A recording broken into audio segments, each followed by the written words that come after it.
What is up, everybody? Welcome to another VOD review. Today we've got more Asian Counter-Strike, so this should be really fun. Obviously, we both watched the games ahead of time, so I already know that this is a really fun match. And Vision Strikers, once again, they really impressed me here in their approach from Ascent, and so I can't wait to dive into it. How are you doing today, Mike? Joining me as always. I'm good. I always find it funny how you say Asian Counter Strike every time we do Asian Did Valorant. I say Counter-Strike? Dude, It's like, it's programmed into my brain. That's so weird. This I'm game is doing good called though. Valorant. Hmm. Right. Do I do that every time? Really? It's been pretty consistent, I think. That's very good. Okay, moving swiftly on. Um, are there any things that you kind of want to preface before we go into some of the early rounds with this one? I think there's like 3 or 4 rounds that will kind of break down a little bit more because it's more of that like super cool like Asian execs that we've been seeing, or there's cool utility that we see in them. But other than that, it's gonna be there's like besides utility usage and stuff like that, there's a little few like interesting things we'll take a deeper look at. Yeah, I think I actually was pretty impressed with some of the. I mean, as you say, like we expect the set pieces at this point to be pretty on point, and the last game that we watched and did a VOD review of was Jupiter versus Vision Strikers on Bind. And one of the things we noticed is there was more of a struggle in the mid rounds. And I feel like this game of Ascent, it felt a little bit better to me in the mid rounds, but that's I guess something that we'll go into. So we may as well just kick things off here with the first rounds. And I think straight away, I think this pistol round from Vision Strikers was quite fun. In the way that they tried to actually coordinate this hit between this, like it was this A split that ends up happening, and I really enjoyed it. Specifically, what they do with Jet, I think how they set Jet up and how they kind of split off of Jet, I think was particularly enjoyable for me in this one. You can see that right now that they have 2 players towards A main, and there's gonna be 3 going up catwalk. Omen and Breach will be assisting Jet basically with the paranoia and the flash once they get positioned to set up for this. Yeah, so the breach flash is first to get anyone that would be playing close tree, and then they have the omen paranoia through tree. And then they can just have the jet dash through into glass because the paranoia breaks the glass, I'm pretty sure. And then they can just exec onto site through that. And that when she dashes up through the tree room, that just buys so much space for everyone coming up through catwalk. Yeah, it feels like they have a really good understanding of how Jets is strong with that dash on attacks. And that's like one good example. It didn't end up working out because Jet did go down straight away, but the fact that the 2 players are swinging out of A main at the same time and that Rafters player is occupied, it created so much space. Even though Jet actually got no kills, just the, as you said, the positional play was really good. Unfortunately for them, though, they don't end up actually winning this round, but I like the idea a lot. As a coordinated push, it felt really good to witness. I don't know if did you see any inefficiencies in that execution that you think they could tighten up? Not really, but there was one thing that I thought. So we keep talking about like using jet dashes with flashes, and DarkHorse do something as well. So they have the Omen in Heaven here, and he's going to Paranoia first gen. And just, I'll enlarge the mini map so it's easier. Watch how the jet moves out of tree with her dash. So she dashes out, and when she looks out, they, like Sliggy pointed this out on his VOD review, which I never noticed before. It's really interesting. They abuse the mechanic of the mini map when they dash out, and you can see these high sense jet players, they turn. And when they turn, when they're dashing out, they can check all these different angles, and then it shows that player on the mini map. So they're doing more than just like buying space, they're also getting info at the same time. Yeah, it felt like really good watching this, even though they lost the round. I would actually be really interested to know also how much success they generally get from that running that play. That said, it is one of those things where it feels like if you know that a team likes to set up for stuff like that, you would want to take away cat control, and that's a pretty good opening in general on a pistol like this, on a pistol round on a map like this.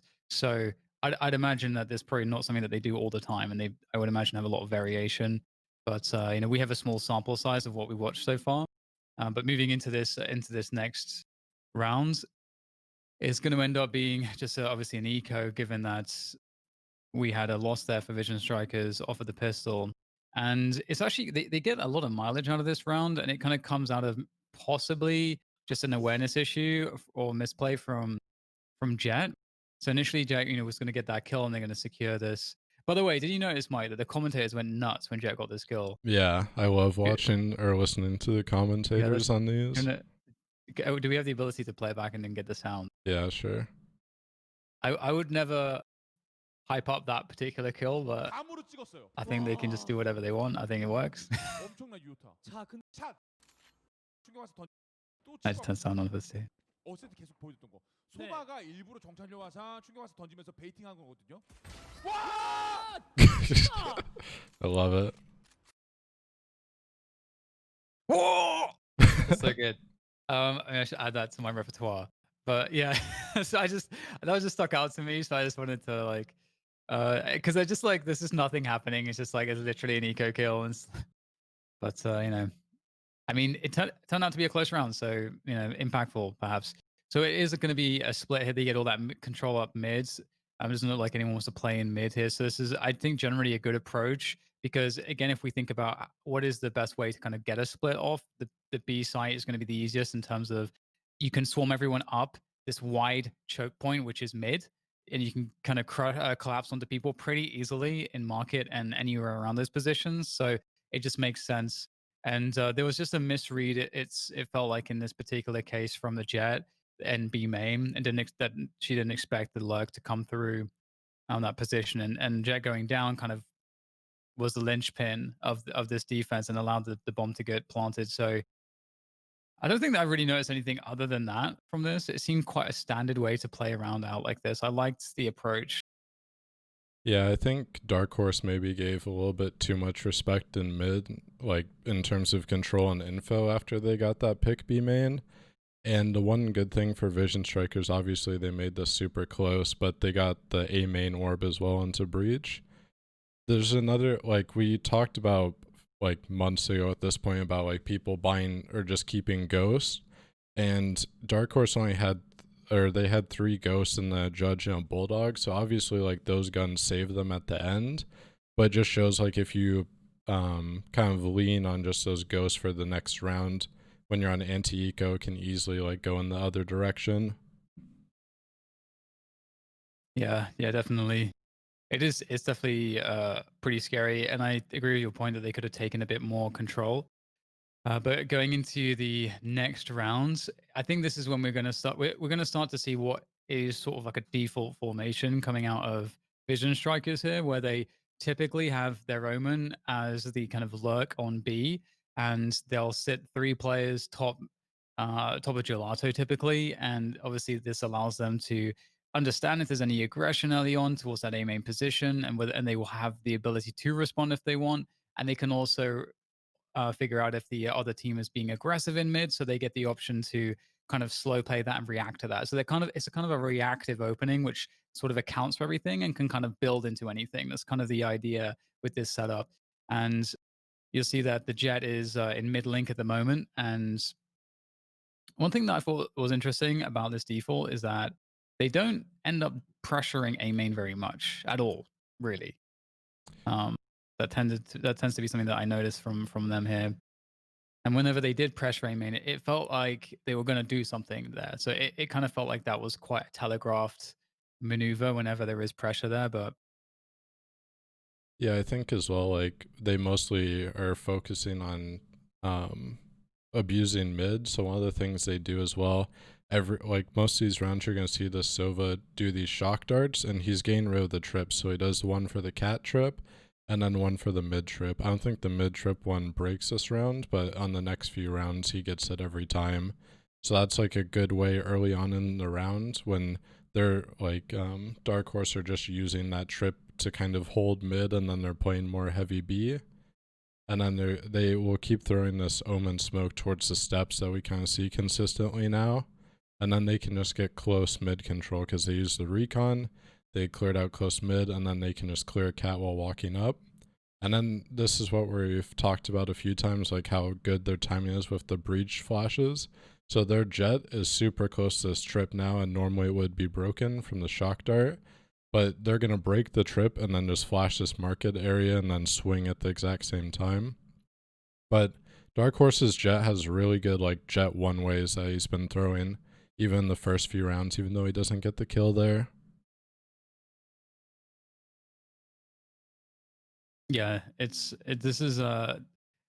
B split was really awesome to watch because it just seems so clinical. And I think, as you say, like it's this problem almost that these teams are quite good at executing a set piece of some kind, whatever they tend to choose or drill. And this is definitely something that works out really well for them.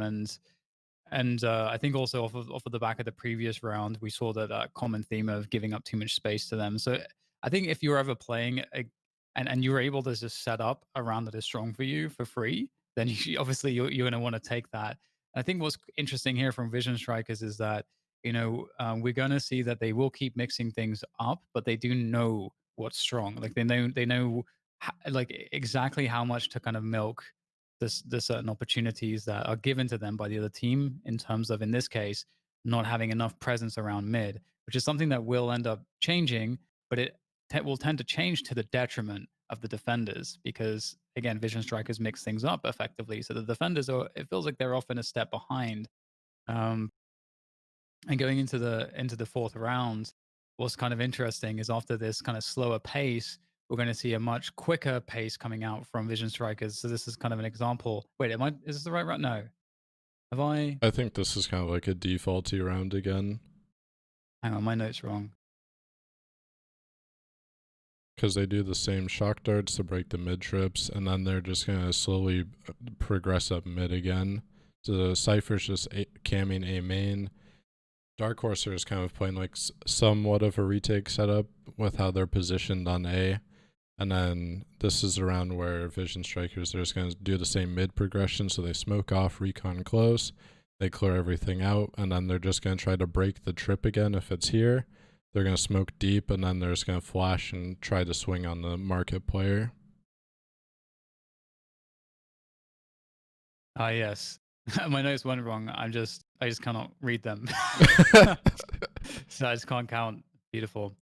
Yeah, and what's really cool here as well is that like you can see that this pressure is gonna create this sense. It's kind of like Dust 2. This map is very much like Dust 2 and how you want to play the bait game on the rotations for the defenders. And that pressure in mid pulls players off of A typically, which allows you more space up cat, which is something that we're seeing attempted to be abused here. And although I think aNg DarkHorse managed to kind of read that particularly well in this instance, I think it is still like a very scary position to be in as the defenders. So I think this is just generally like a strong approach as well. Like I feel like when I was watching this game, Mike, that Vision Strikers understand how to abuse the natural strengths of the attack on this map in particular, and the fact that it's hard for it to get information safely as the defenders, because it feels you have to invest quite a lot to safely do that. Yeah, I felt like they were really trying to take advantage of how DarkHorse were playing mid, and they kind of just left them control of B main, and then they had the Cypher cam A main. So they, in their default the past few rounds, they don't really give them a whole lot of space or info to work with, like you said. Yeah, and it's like you're seeing like a mid push, but you're seeing a drone up catwalk at the same time. Like, what does that mean? Like that can mean both things, because the drone up catwalk can just be that you want to have info if there's going to be a fast flank from cat, or if the rotation's actually gone through to spawn. Like that's information. So you can make the arguments just as equally both ways that the attacking team is representing a B push or an A push. It's like very hard to kind of differentiate that as the defenders. So even though ultimately they lost too many fights. It felt like a great approach, honestly, and I think so. This is the round that I was thinking that the previous round was, which is like this just full on send it on B after the opening 4 rounds had a slow pace with their default being established, and that mid control that that's what you got to worry about first, is that kind of lurk in the mid round or the creep into the mid rounds, mid control from Vision Strikers, and now we're just gonna get a super fast hit on B. where the paranoia is going to come out and they're just going to dash straight down the lane. And that's going to create a really nice situation. Again, this is a good example, I think, of how effective they are with Jet and how they entry with Jet. Yeah, so they have the double flash with Paranoia and Breach, and then you can see the Jet updrafts and dashes back sight. So the guy's sidewalk, DarkHorse's Jet, just has no idea what to look at because the Jet's just gone over his head. He has to worry about that one.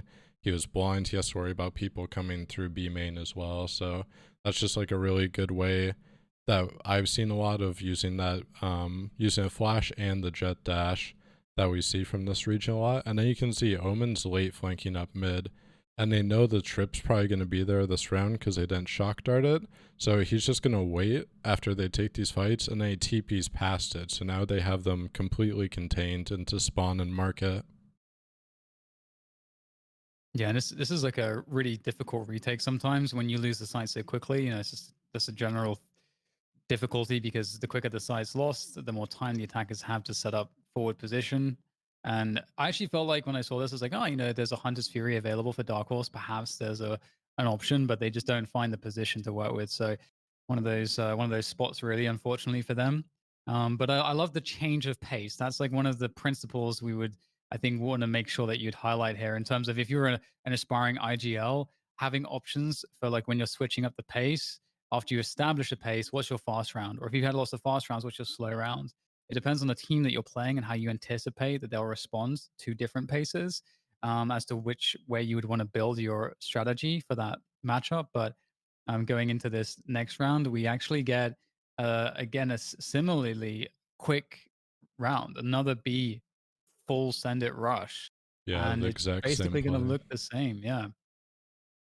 And this time they're gonna DarkHorse are gonna have a second player in the site. So when the Jet dashes through, even though they get this first kill, the Sova has to look at her when she dashes. So that's how it normally would play out if there was someone in the site. He kills her maybe, and then the people coming up sidewalk just have more space to work with. And this is also such a difficult thing because immediately there's huge advantages for um vision strikers. So even if at this point they just somehow lose this round, both teams will understand that holy shit, a vision striker's got enormous advantages. Like so they're going to think positively about running this kind of a round again. Possibly a third time in a row. I don't know because you don't, you'd have to like really know the caller for the other team. But that at some point in this match, you have to be thinking that if they're ever in any trouble, they're probably going to run this play because they've consistently twice in a row gotten the openings that they need. It's gone perfectly for them, and indeed, you can see they close it down here as well. And so what does that mean? It means that aNg DarkHorse are kind of encouraged now to want to play more actively from an information standpoint towards B, or it means that they have to have more players towards B or kind of mix up their setups. So they have to adjust. They have to respect that there's been so much success. Yeah, and I think this next call that they're gonna do is like a good change up. It's still basically the same pacing. It's a little bit slower, but they're basically going to try to fake it. And DarkHorse actually get good information off this, but I think their rotations are a bit slow. So you can see Omen just paranoid over towards B, but the Sova reconned it. So it's like, okay, we know we have this information towards B now. They're not actually just full sending it again. So Sova's going to be the one that rotates over to A, except I think the Omen needs to be rotating first just to reduce that time. Because you can see towards A main here, the Cypher is just playing here close with a shorty. So he's just by himself. At least if the Omen smoked for him or was rotating close, they could at least have a chance to win this round. But so they're going to change up the pace again. So they're going to burst off this. And this flash that breached through just now is like a really good flash because it gets both sides close. Like if someone's playing close left or close right behind the boxes, it gets both of those. And most people like gen and back default, so it's a really good flash. And then I'll just play the rest through, and then we can just kind of talk about it after, because there's a lot that happens here in like 5 seconds.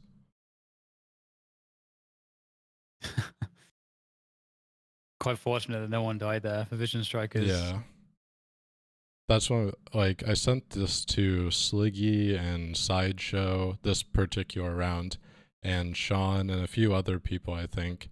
And I remember Sideshow was like, I really wish there was another person to A to see what they could even do to counter this exec, because I don't know like what you could even do against it. And we'll go back after and talk about like what each player or what each person does in this round.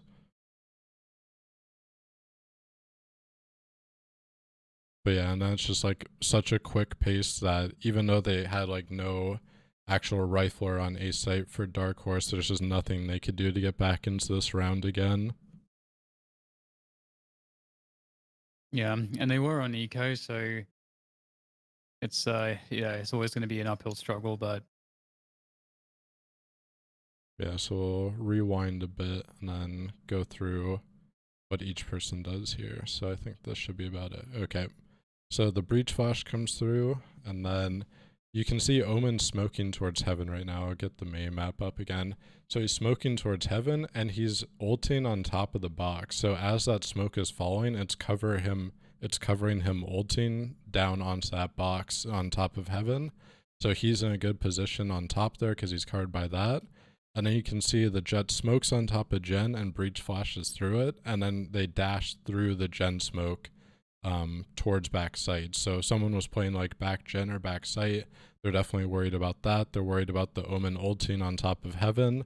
There's just so many different places to look, and then they still have to worry about A main as well. yeah, it's pretty beautiful. That said, I feel like there are definitely responses for the stuff like this, because you can dealing with A main, I feel like, is a lot easier than dealing with tree control. And if you have any kind of utility remaining, any smokes, any mollies, any flashes, it feels like it's an easier. It's not too difficult to deal with A main, but obviously in this instance, they just don't really have much to work with. But I would have been curious in a full gun round how it would have looked. Yeah, and I think if you get a scenario where DarkHorse, they get that info B main and they just all stack towards A, just like on a gamble, because you don't have much of an investment towards the round, and the Omen rotates over and maybe they can smoke A main off and makes them hesitate more, and the Cypher can play in that smoke with that shorty and become like a little bit more effective. It would just be interesting to see how much damage they could actually do against that, even without like a full buy. And that means we're going into round 8 next then, which is this round is a bit different because they don't have the Omen lurking towards B, and instead what they have is they go for this more sort of A main control opening slash contact, which we haven't really seen in this regard on a buy round. And perhaps it could have been that like Vision Strikers just have like a load of different set pieces that they're super comfortable with on this map, because it does feel like they are very drilled. Actually, everything that we've seen feels very coordinated, which is really fun to watch. Yeah, and And this the thing here is that there's a mid opening coming from DarkHorse. This is like the first aggressive opening they have had, so they're kind of unlucky because they give up A Yeah. site control. Yeah, so they just basically double peek mid from both angles because they don't have info, so they're smoking off tiles, and then Jet's opping B, so they have the info there, and then they recon top mid. And then Vision Striker's Sova is doing the same shock darts for the trips to get rid of those. And then what they're going to do at A after they contact up, they're going to run basically the exact same exec as the round before, except without the Omen ult. So they have the same flash, the same updraft and dash, even though they miss it, but they just get the site for free because they gambled mid. But like you said, it was kind of unfortunate because I like that DarkHorse were actually trying to get more info towards mid, especially if they were expecting a default again. Oh, this was really interesting. So you can see, I'll play it again quick. The Phoenix is flanking towards A main to get control, and they have the Cypher basically just cam flash him, and then they swing off of it.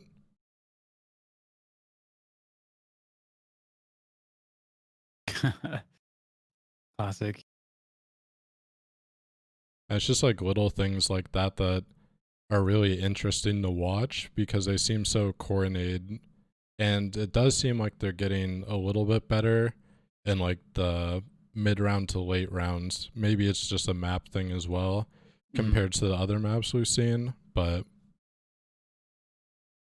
And here as well, like you can see that the retake again. This is the point that I was making before, that whole like A main doesn't feel that great when you're as your only position that's not just a site to hold the spike against the defenders who are coming for the retake, and they get pretty effectively dealt with. However, the difference is that the Hunter's Fury on Sova is kind of the saving grace, because he's able to use that from a main to win the round.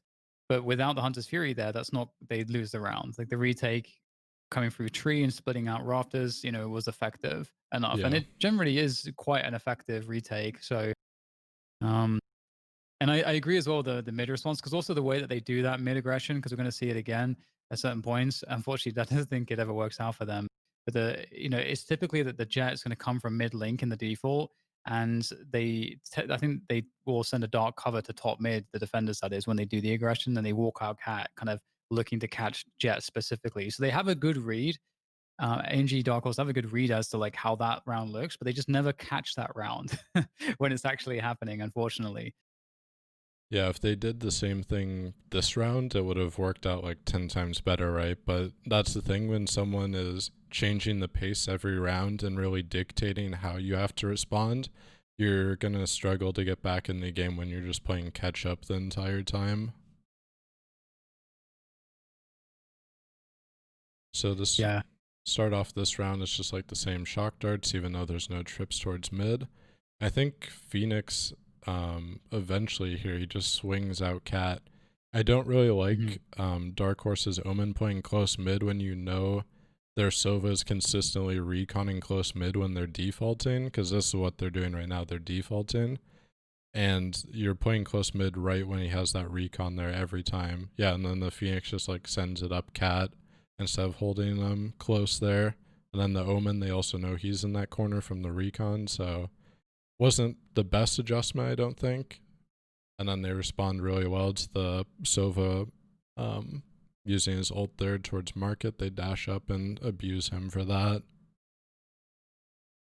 Yeah, that kind of cap push from the Phoenix is one of those things where if you're playing a team that's lesser skilled, lesser experienced, doesn't have all of the protocols in place, you might get something there. But if the how methodical Vision Strike is playing on their attack, they're covered for everything. So a swing like that can never work unless it is invested heavily behind, and it's a half buy, so they don't have that investment. So it is one of those things where like it against a lot of teams that probably works, that probably gets something, but not against this team. They're just too methodical. Yeah, and the Dark Horse's Cypher pushed A main there, and Vision Strikers knew, since he broke that trip and they already killed their cat player, which is Phoenix, that A was pretty much guaranteed to be free, because that guy has to be pushed through A main, which means no one else is left on site unless they had like 2 people there and one's still there for some reason, even though one's pushed A main. So that was also like a good adjustment, even though they got like 3 picks mid total and could have gone either way. Yep. There's actually like a principle here as well, which I think is an interesting general concept to understand, which is that when you're playing a competitive game, playing a competitive game, whatever the uh, conditions to win, it's always going to include advantage. Just like you need more advantage to win, generally speaking, in games like this. So when you're in a situation where one of you, like let's say your opponent, has the disadvantage, they're going to be in a position where they're going to feel pressured because they know that they're playing from behind. And if they make the assumption that you're going to play your advantages correctly, it just means that they feel like they have to do something a bit offbeat, a bit crazy. They've got to play the low percentages and try to get the high risk, high rewards situation going for them. That's not always how an opponent will respond, but generally speaking, that can be a way to interpret this kind of a round. So you need to be thinking of that when you're in that position of like heavy advantage, that the other team can do something like that. And that's kind of like what we saw there with that kind of cat push, is trying to like win big basically with something that's very risky.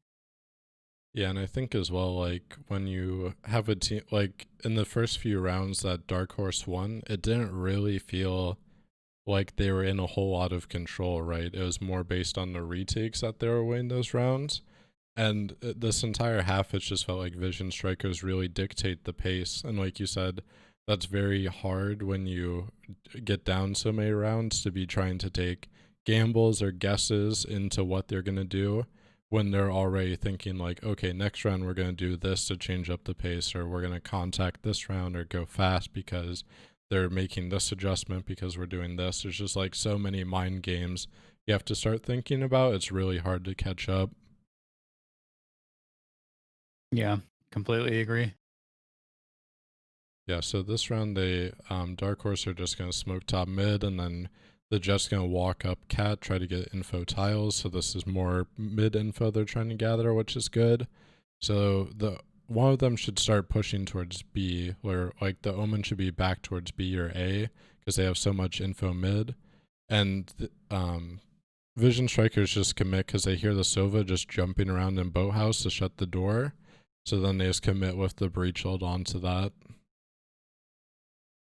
Yeah, just like the timing is just this is one of those things where this is an depending on who you're talking about, it's a timing attack effectively for we're going to borrow a phrase from StarCraft, a term from StarCraft, a timing attack for vision strikers or and like an anti-timing for Dark Horse. And like, what does that mean? It means that like the idea in StarCraft, right, with the idea of a timing attack, is this idea that for a specific timing, you have an advantage. So in StarCraft, it could be your upgrades finished at a point at which it makes your army a lot stronger than the opponent's army, and then there is this time in which you can attack where you're going to have such a significant advantage, you're going to roll them over.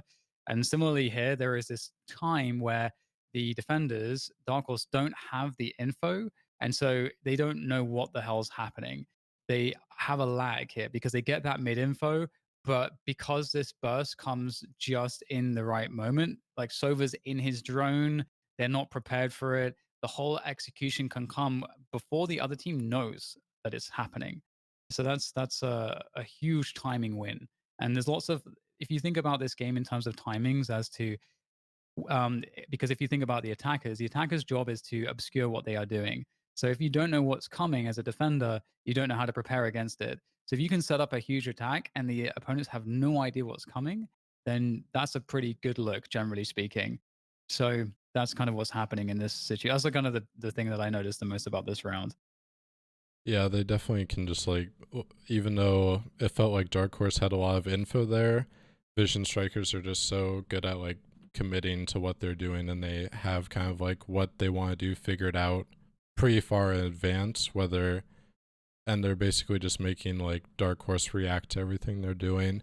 Just like this, they're in a 3v3 post plant, and a lot of teams might just sit on site, even though a 3v3 retake might actually be pretty bad for attackers. So what they do here is they have everyone in a good position set up, so they have one B main and then one on sidewalk, and then breaches flashes through boathouse, and then they take these fights when the defenders are out and committed and they're all blind. And it just feels like Dark Horse every time are just constantly having to react to what they're doing, even if they have like decent info on what Vision Strikers might be doing and around. Yeah. And it's just like it's just such a I think there's just such a compliment to the way that they're calling and the pacing that they're going with. It's just always that they are catching their opponents just a step behind, and at least so really good calling and pacing from this attack of Vision Strikers so far. And with that said, that means we're going to round 11, which is back to the default. Um, Although there's one thing I don't like about this round, if this is indeed the right round, if I mess it up again, is this a round where Cypher just like peaks with a breach flash Yeah. onto him? Yeah, and this doesn't use a cam or anything. I It think just that Cypher kills them full blind, which is a bit unlucky, but yeah, it yeah would have been nice to maybe cam that as well before and then flash, but sometimes yeah you just get killed like that and there's not a whole lot you can do. yes it's and it's one of those interesting spots you have to think about. Okay, what is the difference between the flash and the peak and the cam, and then maybe the flash and the peak? And it's like, Yeah. well, at the beginning of the round, do you want to lose a player? Normally, the case is no. Normally, the case is that you'd rather invest in utility to see is that position free for me to take. If it's not and the cam dies, you can decide how you want to deal with that at that point. But I think basing your game off of a peak that early can be detrimental. But of course, as you say, like the breach flash is supposed to be that safe answer and allow you to get the kill and the position if there's somebody there. Whereas using the cam wouldn't allow you to do that in the same way. So I kind of get it, but I think it's interesting to think about if you want to break it down, what is the goal here? And in not being outcome oriented, even though that went wrong, I'm actually thinking now, yeah, I actually agree with what happened there. If you think that the breach flash is going to be successful the majority of the time, then that's probably actually a very good play. Yeah, it's just sometimes like it happened in market earlier, right? When they broke the trip, they flash, and then the Sova just killed them full blind. There's just gonna be times where you do everything right, and someone just hits a shot that actually like changes the entire round. And you may not have made many mistakes, but whether they were just like ready for it or just have good reactions, sometimes that stuff just happens as well. Should we go back to that round because I didn't talk at all. I don't know if did you mention anything about because they ended up faking Yeah, basically. So I don't think we really covered that. So yeah. Let me go back quick.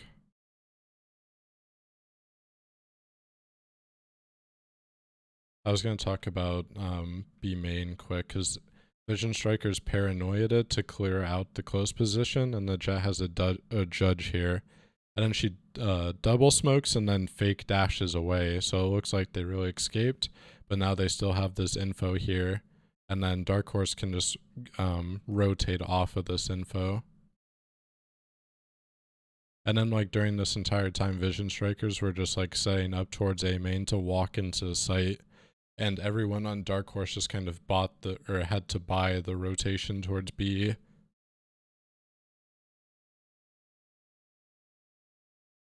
yeah, this was a really great way to salvage the round. If a glow in this position is a little bit more expectant of mid, and I feel like you're worrying more about mid there, given that the bomb's already down, as opposed to cat. Where if there was a player on cat, they're probably going to be drawing their attention towards the site or towards cat, but in a more defensive position. I think that's a slight misplay, possibly, but that's totally fine. It happens. It was still like a very good attempts to kind of salvage the round. And this is, I think, one of the mid round things that we're talking about. Whereas when we watched Vision Strikers and Jupiter on Bind previously, it felt like there was more of a more difficulty in deciding how to have a good look at, oh shit, we've plan A is not worked out. We've got to adjust in the mid round. We're down a player. What do we do? Like it feels like that was a cleaner response, even though it didn't end up working out. Yeah, I thought it was like a really good adjustment when you're down a person, even though it didn't fully work out. This is going to be another cool play that we can break down a bit. So you can look at the positions for everyone. So they've secured A main control so far, and you can see the breaches in tiles. I've never seen this flash before. It's actually so sick. So I'll pull up the main map quick. So the Jet's towards B main. Here she has her ults and everything, and they DarkHorse are just playing like double back B site basically. So what you'll see here is Omen's gonna smoke spawn for the Jet here in a second. Should be coming in relatively shortly. Yeah, so he's getting ready to smoke it now. He's gonna send the smoke. Breach is making sure he's not getting pushed mid.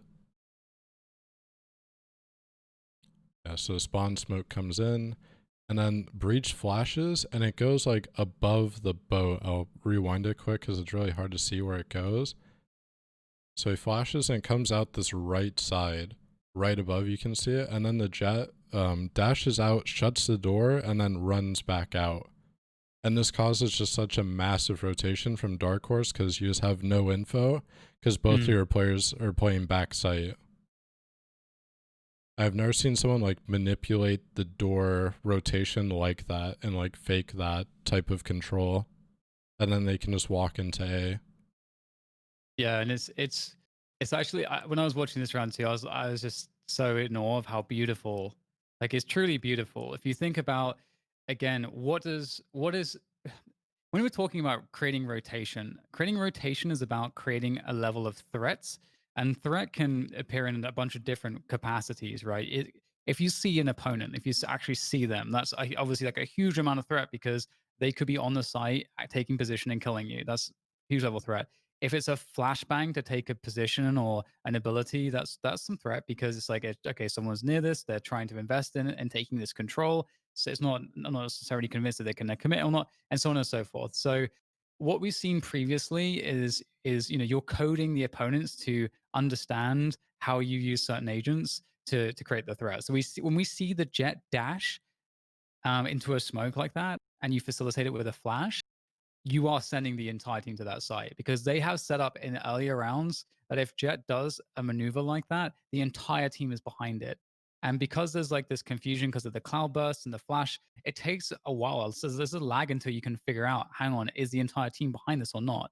So it's actually such a sick fake. I completely agree. I was really impressed with that particular fake. I think they definitely capitalized massively on some of the conditioning, and that fake just gave them a free bomb site. It's amazing. Yeah, and someone was asking in chat as well. There's a little in tiles. There's like this hallway with like a gated fence, and you can like wall bang market from it, and you can also send flashes through it. Like if you're breach into that B corner. So that's something that I haven't seen used in pro play until now, even though it's kind of like a known thing. At least it feels like. Mm. So I think we got 15 minutes or so left. So do you want to get in, watch a few rounds from this next half, and we can also answer some Um, questions maybe, or? yeah, there was one extra thing I wanted to point out about the last round. Actually, if we can go back to the post Okay. spawn situation and just like look at the setup, because one thing to consider is that this fake works really effectively, and so when that happens, you're getting the entire site for free. It's like the best case scenario because you get so much space because the other team is so far out of position, and so you got to consider, what does a team do with that space? How do they play the positions in the post plant? Because in theory, they should take what they think is the most optimal way to hold a retake, and you should never be able to get back in. And so one thing I noticed was that they have Sova with a Hunter's Fury, and he's playing like in deep inside the site. So he's basically in a spot where he can never use that ultimate, and it's the last round. So that's one thing that really surprised me. And this is obviously insane from RB, honestly, like the double Yeah, out the draft with double, the yeah. Jet ult to get a pick. But I mean, I don't know. That like really stuck out to me that Sova's just deep in the site when they had all this, they had all the time in the world to set it up. So I just wanted to point that out. Yeah, I think that's a good point. Maybe they were just scared that some teams kind of react really quickly on their retakes, in terms of like just swinging out heaven right away, or if they were worried about the Cypher playing an angle where he could hold someone walking back. But yeah, I agree. If he was towards A main, that would have been like you're just increasing your odds even more for that round. Also, the Jet, I can go back quickly. The Jet from DarkHorse does the same thing again, where they dash out of tree and just like do basically like a 360 to get info towards the A main smoke. So they smoke A main for him, and then he can just dash out, and if he sees anyone, it just shows up on the mini map. So that was the thing that Sliggy mentioned a few times in his VOD review, that it's really interesting because now he keeps talking about everyone that plays Jet needs to be on super high sense and needs to do that. Yeah, it's pretty awesome. One thing actually, this could be an interesting point is that, um, can we go back to the end as well? Like right after the Yep. spike has been planted, like freshly, like just as the second that is planted, also would be interesting. Because I'm just wondering if from Sova, if there is actually an alt lineup from like being in the site. Because if you make the assumption that like you've caused this huge rotation, maybe there's like a really nice angle that's going to be able to catch all the players coming through spawn. That was like one of the things I was thinking about, that maybe that could be good from the Hunter's Fury. And you're kind of protected too if you're under the rafters, because it takes some setup time for the retakers to get in there. So it'd be hard to punish you, and it may be as a really good bait if there's any close players as well. Um, so I was just thinking about, like, is there a world where actually having the Hunter's Fury in that spot is good if you know that the other team's setting up? If you had more cat and tree control, I think he could do it. Because right now, if he ults from like first gen, it's a decent like path, but then you still like have to have someone covering him. And if they hear you ulting, people are going to be swinging on that. So they don't really have like a good setup to hold while he's ulting. But if they had tree control, I think they could, because then the main thing with Sova ults, right, is you want to get the most, what's the best way to describe this, like distance Best away angles. from you. Yeah, and Right. you don't want people to have a lot of horizontal movement from where you're ulting from. So like if he's ulting here, there's like, if you think about heaven, it's like very like square, and it's kind of like an intersection basically, and you have a lot of angles there that you can reach very easily and make sure people get stuck on, because it's like a very crowded area, especially when you have like 3 or 4 people retaking from heaven. And then if you're doing that, then the breach can also come into play from cat. It's just if they had maybe an extra person on site they could manage, because otherwise the Cypher has to be like watching heaven, or the Omen does, and then someone needs to be watching tree for him to ult. Well, imagine if like so where the cipher is like under the rafters. Imagine if you're standing there, as the Sova, and you pop the ult, and you do the ult in such a way that it covers all of like the floor of the rafters. And if you don't get any connections on that, because you're going to get the entire channel of anyone standing on rafters all the way to the window to glass is going to get hit by that first one. If there's nobody there, then it means that they have to be on the next channel, which is the ramp towards spawn, or like in that middle bit. And you might actually be able to like delay quite a long time, because they can't really punish you, because the only thing they could possibly do is jump into the site if they're close enough. Which, okay, that could be a problem. But if you've got a teammate watching for that, they're going to be jumping out, trying to shoot this over who they can see. And they're not going to be looking at the guy that's may have the angle on them first. And then you have the situation whereby, like, if they do try to push that, you're going to get loads of info as Sova too. Because if they're standing in one of those 2 channels, you will hit them. So, Yeah, yeah, might be something interesting there. the only thing I'm worried about if you're ulting under Bauk is they can see where you're shooting it from, and if there's like 2 or 3 people heaven, I'm taking the risk just to spam you, because I can see like, since your ult comes from like the center of your body, it wouldn't be too hard, I think, to spam that. But Yeah, it'd that's be what interesting. I wonder if it does enough damage quickly enough. I guess if there's like 3 of you. Yeah, you better be left clicking really quick if you're the Sova under Bauk then. Yeah, fun to think about all the things you can do. It's interesting to question assumptions too. Like a lot of people are like, oh, you should use the Sova ult post, like for the post plant. But like, what if your entire team dies really quickly? Right. Or like there's just interesting like ways to mix things up, which I think are fun to think of. But I haven't seen, I think I watched this half like a week and a half ago, so I've kind of forgotten what goes on in this round.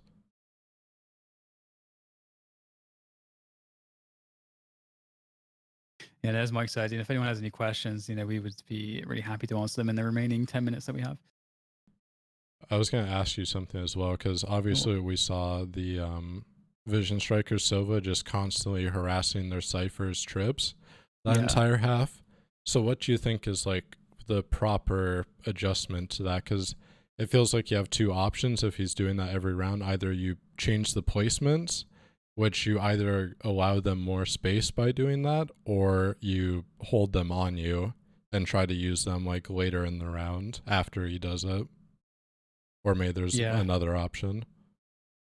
Yeah, I think it's an interesting one, because one of the questions is also like, they need to clear those trips, because as part of their default, they want to have the control of cat and mid, and that's a concept that's the same as Dust 2.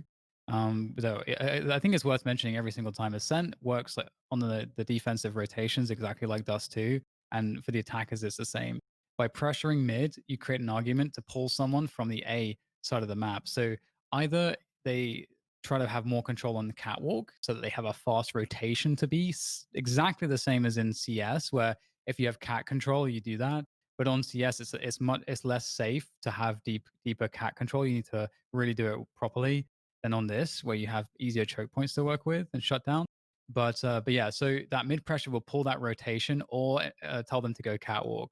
So you kill the trip on mid and you kill the trip on cat, so that you can actually run that style. So that's kind of why the trips need to go there and why the server's removing the trips. So then, like I guess the next thought is, I guess like what I would probably do is just I would just put the trips in different places that would try to still account for that kind of a default. Is probably what I would think of first. Which, I mean, you're probably, the thing that you raised is, well, then you would just give them a bit more space possibly.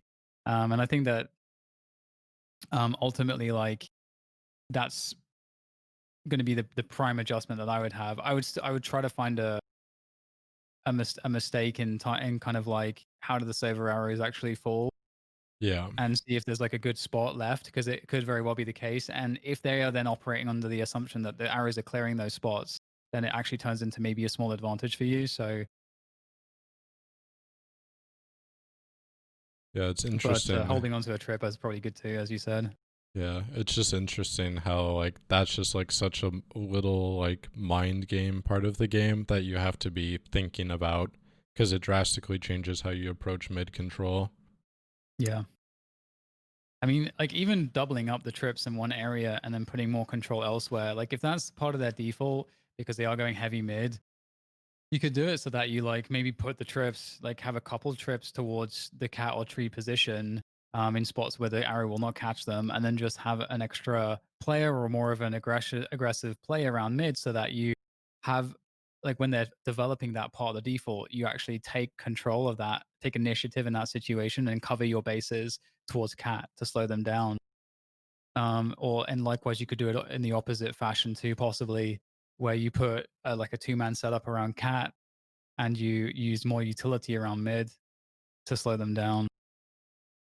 So there's definitely different variations. It's just, I think the important thing is to understand, like, why does server need to clear those trips. So it's like you have to understand what the reason is for that, and then you can start thinking about what the attacker's goal is with that, and then you can start making plays to understand how to deny them what they're looking for.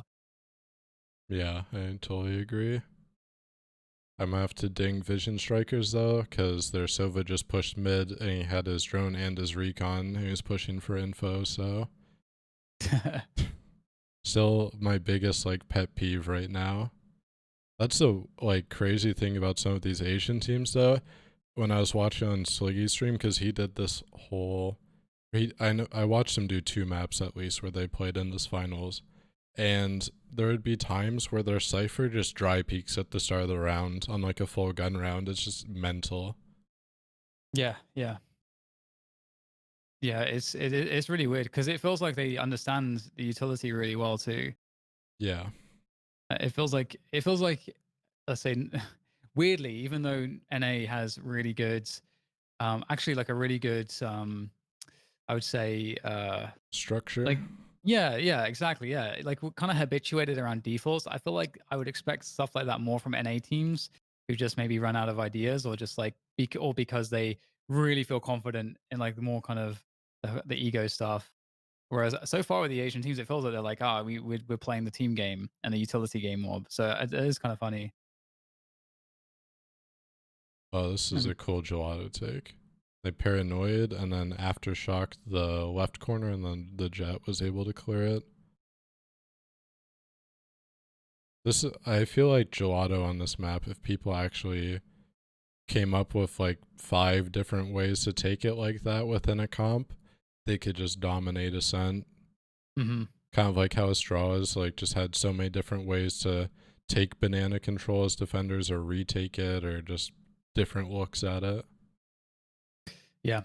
Yeah, I totally agree. And I think it's something that people don't think like, they underestimate how strong it is. Like, if imagine like you're a team and you're just playing your game and you're like defaulting and stuff, and you're losing gelati controls. There's nothing you can do about it. Like, you're not prepared for it. The other team has done their prep on how to do that in a variety of ways, like Mike suggested. They've done that. They're really good at it. You can't stop it in the game. You're wrecked. Like, what do you do? Like, okay, you could say, well, we'll just rush mid or B, or the places in which they don't have the investment. But if they have good retake protocols, because they know what they're doing, they know that that's a response that you'll come up with because that's where the perceived weakness is. then they can also start faking that kind of stuff, and they can start really messing with you and actually having just complete domination of the entire map. So it's just because in one particular round, the way that they open things up leaves openings elsewhere. It's like fighting. It's like when you're in any kind of fight sport, in any competition, just because you're leaving openings in places doesn't mean that what you're doing is weak, as long as you know where the openings are. That's what it is about, like knowing where your openings are and how you can deal with them. Yeah, it's Yeah. gonna be kind of unreal with like how different the utility works in this game, how many different looks you could give for like just gelato control or like faking it, like you said, and just have people constantly worried about that. Because there is ways to counter it, because you could just do like a smoke or a counter flash or a sage slow. There are ways to like counter it, but at the same time, if you're so worried about that, then the team that's like imposing that control on you can be manipulating you in other areas, because you have to be constantly thinking about, are they going to do it this round? Are they going to do something else this round? Oh yeah. Yeah. Totally. Yeah, I agree so much with that, and it's something that we've been wanting to see a lot from the NA teams, because we've seen generally a bit too much passive play on this map from the NA teams on defense, and it feels like there's a huge part of the game missing, in that sense that you can just disrupt the attackers. And I think in this game in particular, it's even stronger than in CS in some respects, because in this game, your response to deal with it, like Mike was saying, the smokes or the sage slow. Like, what if you wanted Sage in your default to be elsewhere, or in that round to be elsewhere? What if you needed those smokes elsewhere in that round? Like, that's not ideal to have to use stuff that you didn't plan on using, that can throw teams off. So it's another aspect to it. All right, looks like we're hitting the hour. I don't know that we got any questions today. Figment had a good point though, like instead of if you have Mm. a Sova using those trips, just put a like camera inside of pizza or something like that. I think that's a fair adjustment. It's just their Cypher over at A was using his cam a lot to get info A main. So then you have to be thinking about, okay, where else are we going to be getting info? Because that pizza cam is kind of more reaction based, right? Yeah. Yeah, I agree. It's interesting to see also how teams react to stuff. I'm sure that like different teams will show all kinds of different reactions as well. Yeah, this game is so cool because like the teams that put the most thought into stuff, because there is so much thought and it's so impactful. Like it's this balance between like mechanics and strategy and tactics. It feels like strategy and tactics and the thought that goes behind that can be a lot more impactful more often in this game, more directly. In CS, it's obviously a huge part of the game, but there's always like the possibility that a mechanically gifted player can just turn around, which is I think part of the thing that makes CS very enjoyable for people to watch. But at the same time, one of the things that makes this game enjoyable is just how much the strategy and tactics are visible to us and how impactful it can truly be. And so that I feel like it really highlights the teams that not only are very coordinated, but have five players on the same page who are very well prepared and can think well about the game. So, so definitely a thing that's special about this game. Yeah, for There's a lot of sure. action here. Yeah. We have one good question to end it on as well. Mhm. That's already been kind of answered with the same point I was thinking of. What do you think of defense breaking a door on start of a round? Which I've started to actually notice more teams are doing just for that retake potential. So I think it's not like the doors on this map feel kind of weird because as an attacker, they just kind of feel like a nuisance. And same for the defenders if you're retaking. So I can definitely get why you would break them down at the start of the round just to kind of simplify the round for yourself in the later stages. And like Mel said, there's more teams doing that a lot in scrims. Yeah, that makes a lot of sense. It doesn't really seem like it's not as impactful as something like on Mirage and CS, like the vents, do you break the vent or do you not break the vent? Depending on how passive or aggressive you want to play around on your defense, depends on whether you want to break that. But it does kind of feel like, as you say, like doors are kind of just annoying generally for both sides. So it kind of Yeah. feels like you just want to eliminate that out of the equation, especially because I guess from a meta standpoint, I mean, you can see actually like the little lever, doesn't it? It's like it's it appears broken or like the sparks flying it from it, right? Yeah, I was just thinking because maybe if that wasn't the case, you might get people making misplays because they'll try to reposition to hit the lever and then put themselves in that, like, let's say on a in that bad spot in the corner where they don't have the door to like help them reposition. So, but I guess if you can see that it's broken, you would check for that, and you're not going to get put in a bad. So yeah, so generally just feels like breaking the door seems better, and it doesn't really seem like a way to exploit that behavior. Would you say?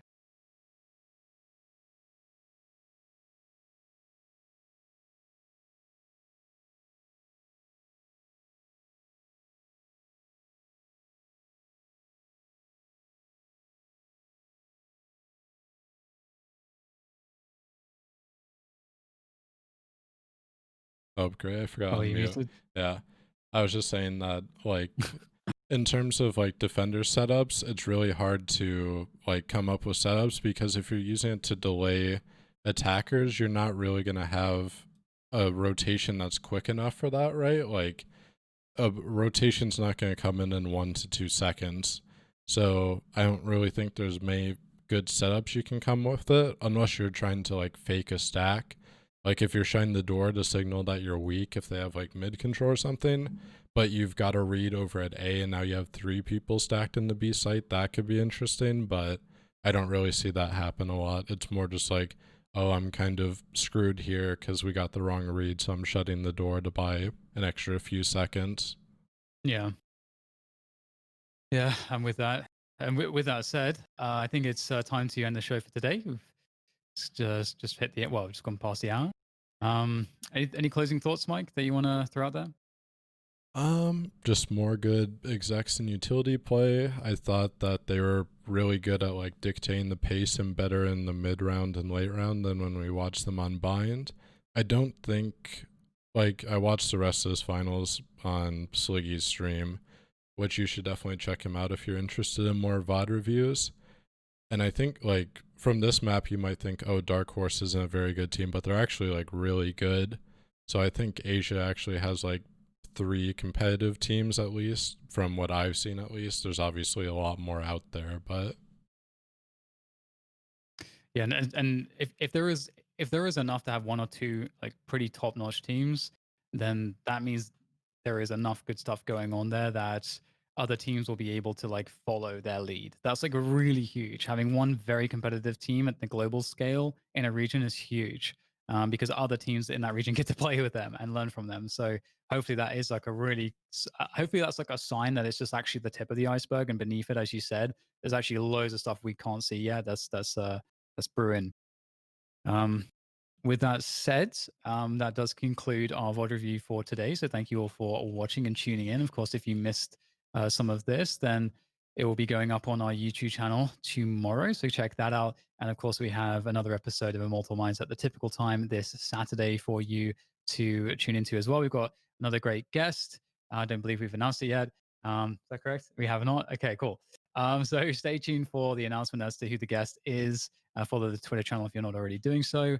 And I think that about wraps it up. We will be raiding We Did. So if you want to hang out and stay in, We Did is an excellent Viper player. We've talked about him quite a bit on this show, and he's definitely someone to follow and someone that does innovative stuff. So enjoy, and we'll see you on the weekend. Ciao, ciao, ciao.